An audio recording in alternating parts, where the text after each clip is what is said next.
সহবাসের পরে মেয়েদের জন্য ফরজ গোসল না করে ঘরের কাজকাম রান্না বাড়া ইত্যাদি করা, বাচ্চাকে দুধ খাওয়ানো, এগুলো জায়েজ আছে নাকি না জায়েজ?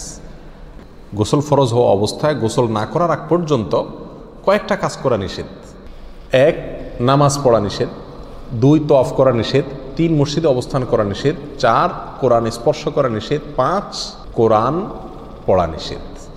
এই 5টি কাজ ছাড়া আর কোনো কাজ কিনা নিষেধ না। অতএব সহবাসের পরে কোনো মেয়ে, কোনো মহিলা তিনি যদি গোসল না করে, ফরজ গোসল না করে তিনি যদি কি করেন, গৃহস্থলীর কাজকাম করেন, রান্না বাড়া করেন, অন্য কাজকাম করেন, বাচ্চাকে দুধ খাওয়ান, এগুলো এই 5টি নিষিদ্ধ কাজের আওতায় যেহেতু নাই, অতএব সেটা জায়েজ আছে। আমাদের দেশে যত কঠোরতা সব মেয়েদের উপরে, ছেলেদের উপরে নাই। ছেলে গোসল ফরজ হয়েছে, 2-4 ঘন্টা শুয়ে রয়েছে বা এমনকি হাঁটাহাঁটি করছে, তাকে তেমন কেউ কিছু বলে না। সমস্ত চাপগুলা মেয়েদের উপরে। আর এই ফতোয়াগুলা মেয়েদের উপরে, ফতোয়াগুলা দেয়ও বেশিরভাগ মেয়েরাই।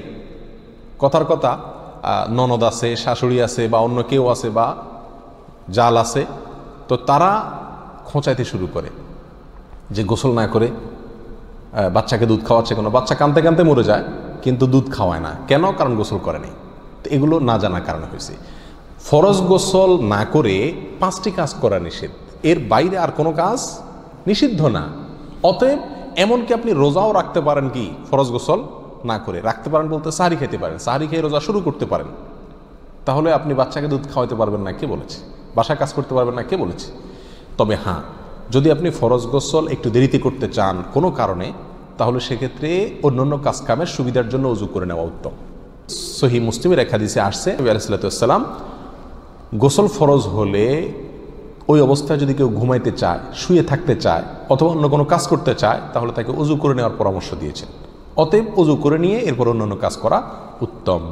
এর বাইরে ওযু ছাড়া যে সে কিছু করতে পারবে না, ব্যাপারটা এরকম না। একবার আবু হুরায়রা রাদিয়াল্লাহু তাআলা আনহু, তার সাথে নবী আলাইহিস সালাতু ওয়াস সালামের দেখা হয়েছে কোনো এক রাস্তায়, এই অবস্থায় যে তার গোসল ফরজ হয়েছিল। তো আবু হুরায়রা রাদিয়াল্লাহু তাআলা রাসূলুল্লাহ সাল্লাল্লাহু আলাইহি ওয়াসাল্লামকে দেখে এড়াইয়া চলে গেছেন, একরকম পালায়া চলে যাওয়ার মতো, যায় তাড়াতাড়ি করে গোসল টোসল করে তারপরে আসলেন। নবী আলাইহিস সালাতু ওয়াস সালাম জিজ্ঞাসা করলেন, আবু হুরায়রা তুমি কই গেছিলা? তোমার দেখলাম। বলে, ইয়া রাসূলুল্লাহ, আমার গোসল ফরজ হয়েছিল, তো আমি আপনার সঙ্গে বসবো, সময় দেব, ফরজ গোসল অবস্থায় আমার কাছে জিনিসটা অপছন্দ লাগলো, নাপাক অবস্থায় এভাবে থাক, আপনার সাথে সাক্ষাৎ করব। তখন নবী আলাইহিস সালাতু ওয়াস সালাম বলেছেন, সুবহানাল্লাহ, মোমেন আবার নাপাক হয় নাকি?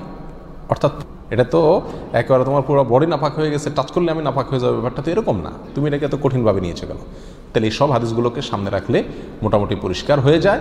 আমাদের আয়েশা রাদিয়াল্লাহু তাআলা আনহা থেকে এক হাদিসে আসছে, তাকে জিজ্ঞাসা করা হয়েছিল যে নবী আলাইহিস সালাতু ওয়াস সালাম